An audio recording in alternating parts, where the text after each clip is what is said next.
Hi, I'm Christine, and I thought today I'd take you along with me as I make a big batch meal.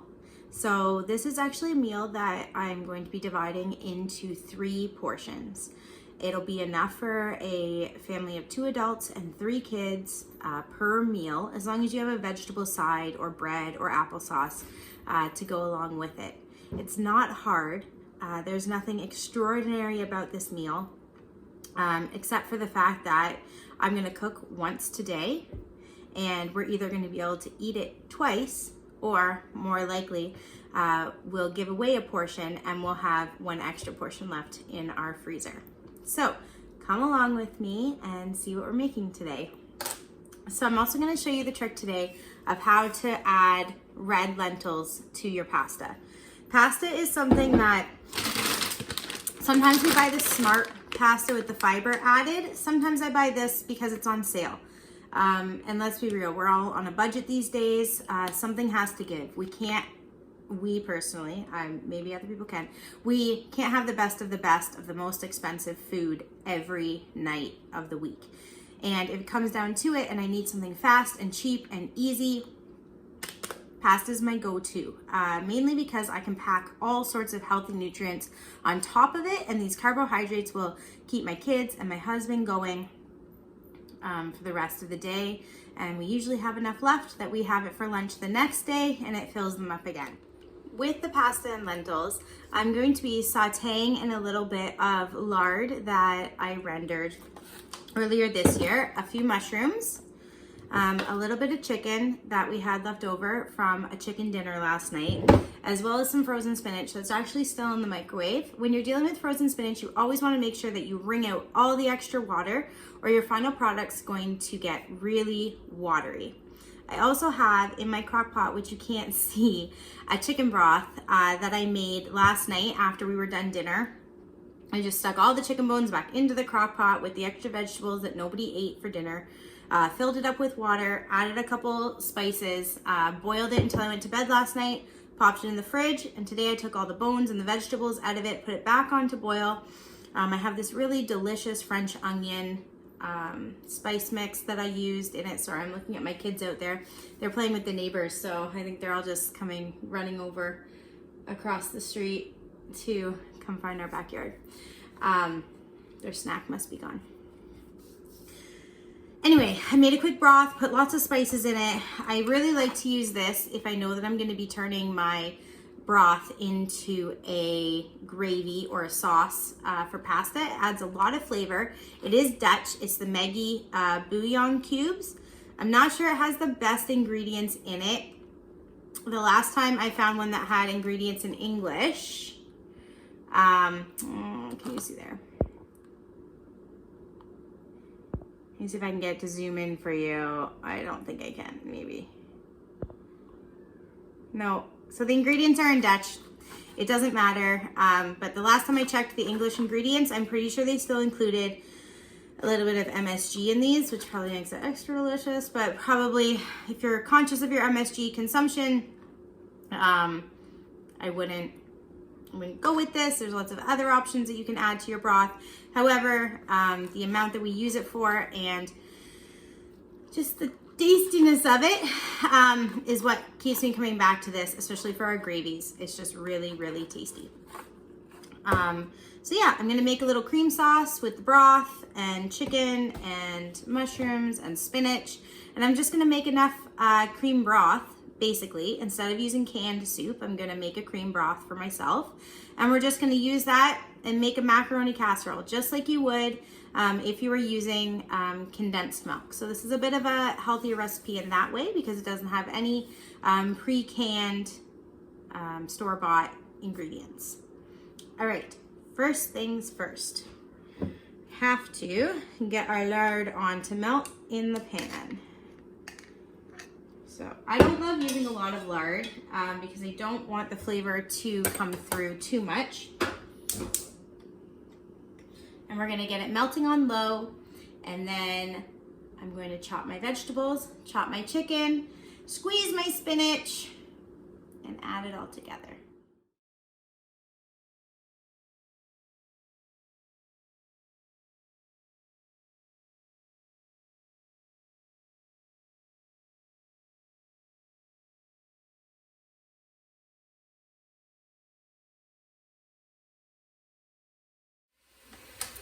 All right, so I have the chicken chopped. I drained the spinach out of the microwave.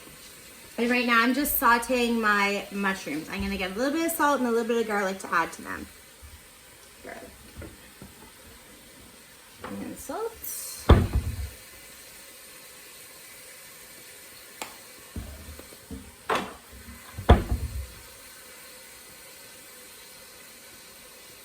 Normally I would add fresh garlic, but I'm out. It is the season in between garlic. Locally here, where our winter garlic is pretty much no more, for fresh garlic anyway, but the summer garlic isn't ready to be harvested yet. So I actually plan on this year having my own dried garlic, but last year we just didn't get there. All right, so the mushrooms are coming along really, really nicely. I want to make sure they're nice and browned, add lots of good flavor to them. And while they are browning, my water here is boiling. I've already salted this water. This water is going to be for the pasta and the lentils. So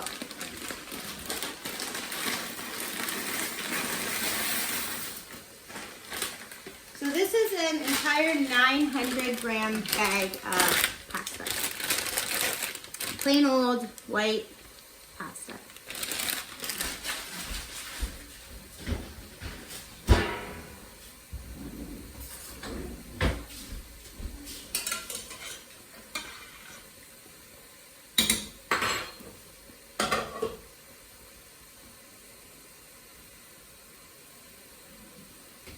Okay, so here is what the spinach looks like in there after I squeezed it out.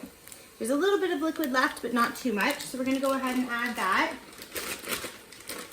Now, you might be thinking, there's no way my kids are going to eat mushroom and spinach. Mine neither, friend. So, that's why you put it on pasta and you cover it in gravy. I learned, having picky eaters, that I try to always give them something on their plate that they're familiar with. Something that they know that they like, that they know that they can pick out without having to eat all the other stuff. So my kids aren't crazy about big chunks of spinach. They also aren't crazy about chunks of mushroom. However, they do now like what we call brown sauce, so gravy on pasta. So usually what I say to them is, try to pick out one mushroom, but if you don't like it, that's fine.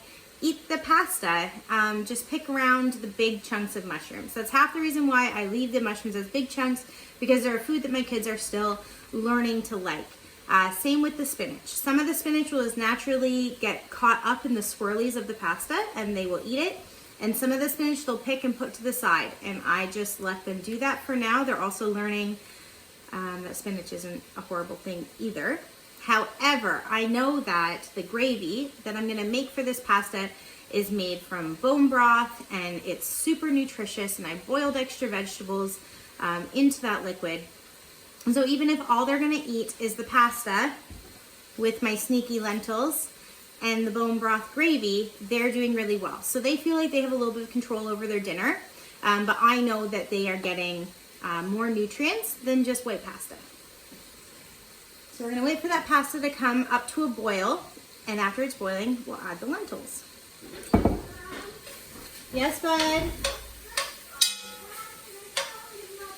Okay, can you go outside and take your clothes off, and then you can go downstairs and hop in the shower, okay? It's been raining here nonstop all spring, so everything's wet and muddy, and our backyard is wet and muddy, and the kids get wet and muddy. All right, so there's that. Debating, I think I'm gonna add my chicken.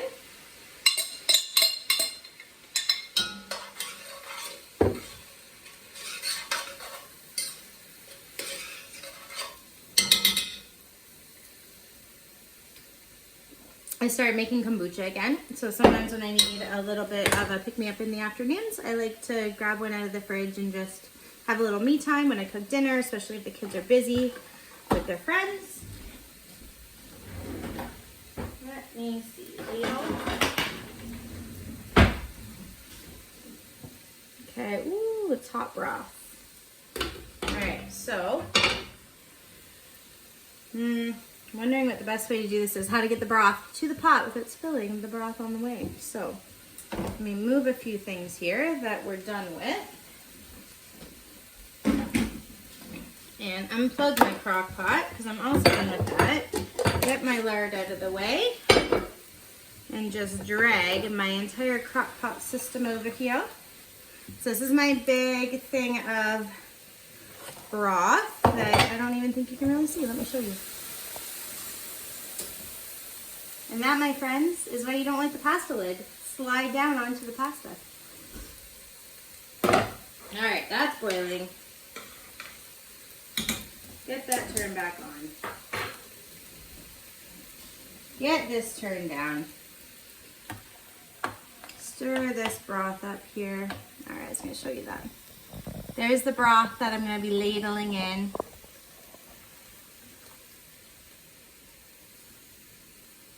It's so beautiful and rich. It was an onion dip mix seasoning that I had used along with the Maggi cubes. So it's gonna have a lot of rich flavor, hopefully. So it's also to say that when you make chicken broth, your chicken broth doesn't have to continue to taste like chicken broth. I think if I made chicken soup or chicken broth flavored items every time I made chicken broth, my family would be very, very sick and tired of me at this point.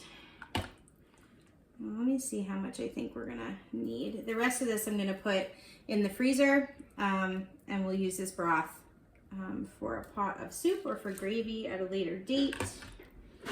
I'm gonna keep making gravy because I think I want quite a bit of gravy. Okay, I took my clothes off inside. Okay. Can you put your clothes in dirty laundry? And grab a towel and go pop in the shower. Okay. All right, there we go. Let's see here how we're doing. Turn that up a bit more.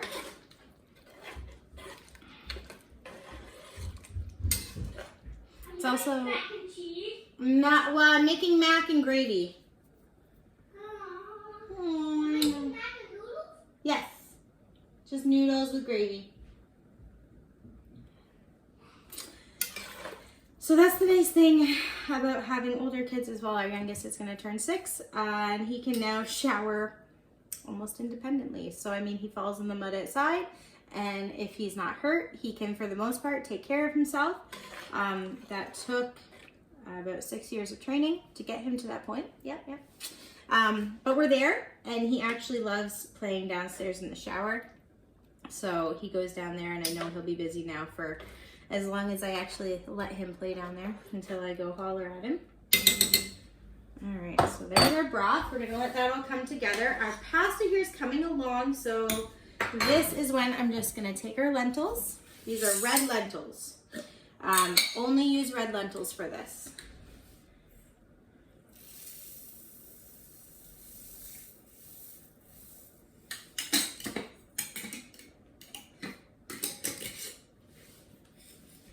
So I'd say that's about 1.5 cups, 2 cups of lentils. And I'm just gonna stir them in.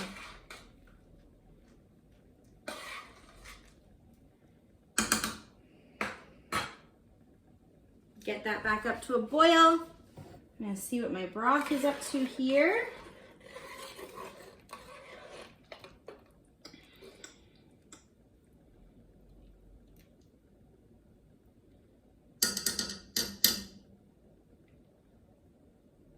Oh, it looks so good. I would actually just like to eat this for soup. So I don't always love to have the pasta with dinner that we eat. My husband needs it. He works a physical job. My kids need it. They need those carbohydrates.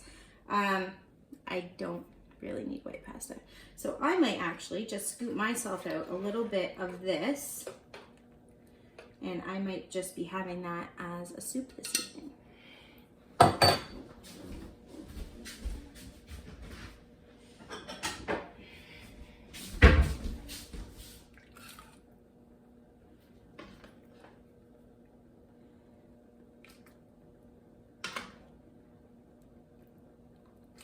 All right, there we go. I can add a little bit of extra broth to that when we're ready to eat dinner. I'll add a couple more spoonfuls of broth to this. And I've been debating whether or not I'm going to thicken it with flour, but now that I've decided that I won't be eating it, I'm actually going to use 1847's all-purpose whole wheat flour. So I'm listening to the kids.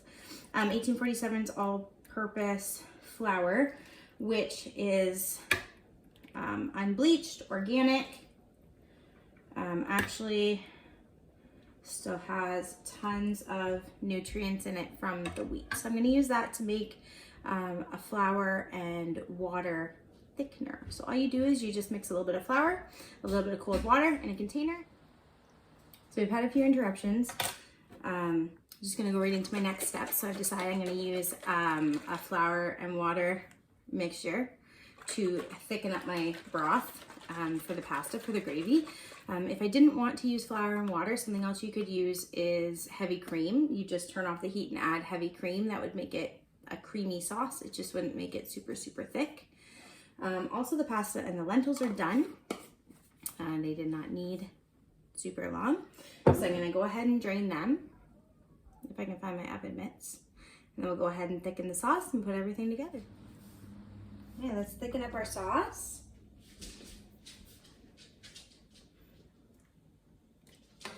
So I'm just going to start by adding a little bit of this. You might not need it all. You won't tell how thick it's going to be until it starts boiling again.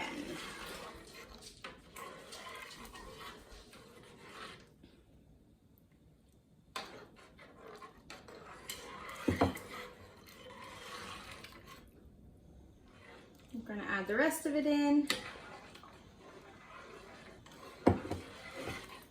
Now, by mixing your flour and your water together first, what you ensure is that when you add it into the pot, you're not going to get any clumps. So the one way to avoid clumps if you're using flour to thicken is to add the flour when you're at the stage of just having the things sauteed. So if I was going to add the flour, I would have actually made a roux with just the mushrooms and the fat. And then once that roux was made, I would slowly add in my stock, mixing and mixing and mixing, and you won't get lumps that way. Or your other option is to mix your flour with a little bit of cold water and shake it up really good and add it slowly to your already hot liquid, and that will make sure you don't get clumps as well. What you don't want to do is just take flour and try to sprinkle it in here. The flour will clump together and you'll have a really gross mess and you won't be able to get those clumps out. Right, I actually want it a little bit thicker than it is, so I'm going to do up a little bit more flour and water.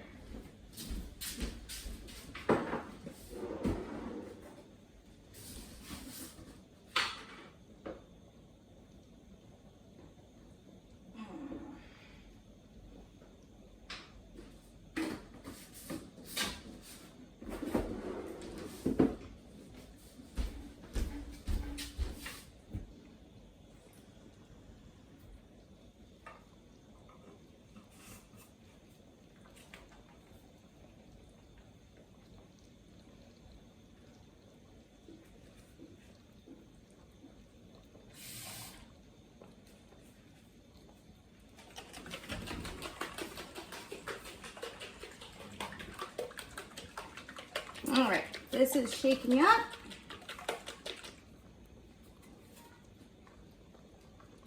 It's a little lumpy, so I'm going to give it another good shake.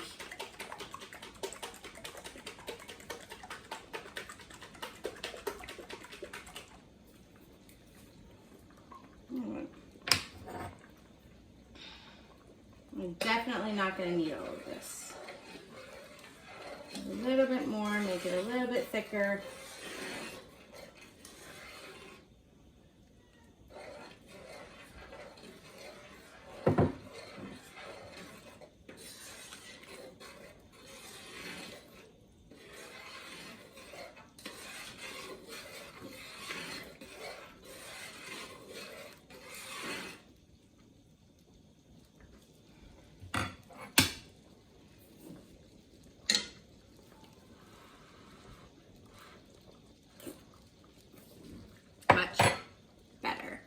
we assemble.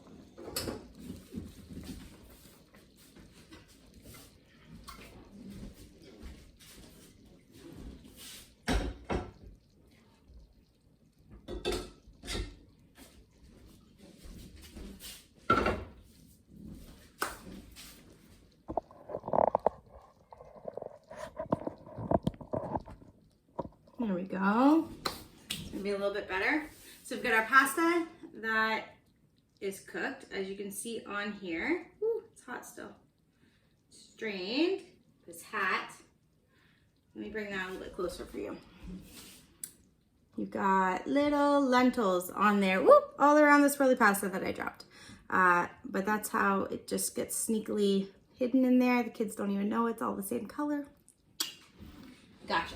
Okay. So I've got a little bit in my hands here already.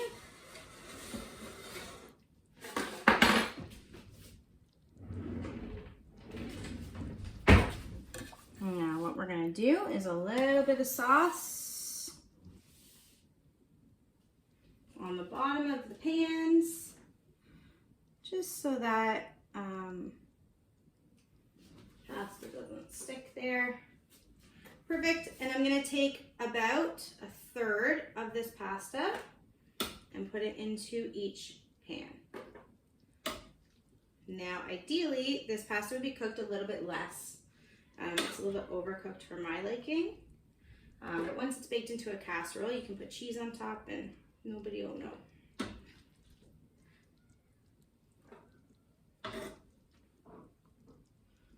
There we go.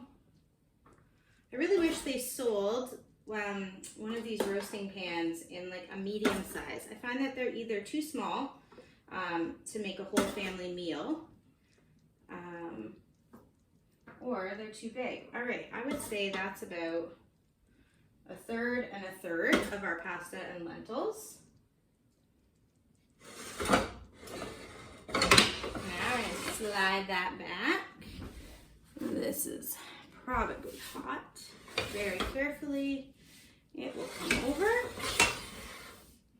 And we will take a third of this and just top our casseroles.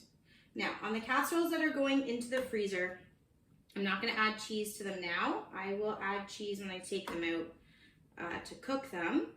And I am actually not gonna bake my family's all together as a casserole. They are just going to, they're just gonna put cheese on top tonight. Oh, drip some there.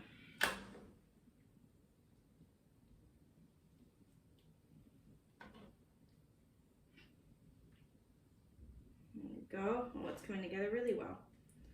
Okay. Now you could have made this broth a little bit thicker if you wanted to. But again, with some cheese on top, these will be just perfect and they will thaw and bake up wonderfully. All right, there we go.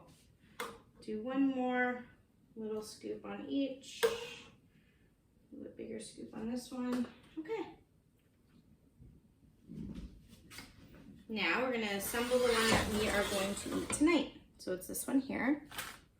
I'm just gonna take the rest of our pasta and lentils, fold them in here, and this should actually feed my family either 2 meals, 2 dinners, maybe. Or the kids might have just a little bit left over for the lunch tomorrow. So there you go. Get a good scoop here. That's what it's gonna look like. It looks really delicious. It smells really delicious. And again, you can always customize any seasonings that you wanna add to it. Anything that I've done that you don't love, you can customize to your own personal dietary needs. You can do like I did and take some out for yourself. before you add in the pasta and the flour. If you're trying to cut down on your carb intake or your wheat intake, you could also replace the pasta with boiled potatoes. I think it would be really, really good with boiled potatoes, actually, as like a stew over boiled potatoes. Or you could thicken it really, really thick, and you could even use this as a poutine topping for French fries, which would also be really good. There's lots of options, and you just have to have a little bit of creativity. I'm listening to my husband. My husband's doing a little bit of renovating outside because when he came home, we found out dinner was not ready yet. So now what I have here is a little bit of broth left over, and we have 3 meals. 1 to give away, 1 for tonight, and 1 for me to stick in the freezer for us to eat another night. So you do not have to cook every day if you want to cook from scratch. You can cook once and eat twice or 3 times. You can plan your meals so that your first meal is going to piggyback off the meal you had the day before. It just takes a little bit of forethought and a lot of practice. So I just want to encourage you to keep going on your health journey, whatever that is. And I would really appreciate if you like and subscribe. And if you have any questions, just leave them below for me. Have a great night.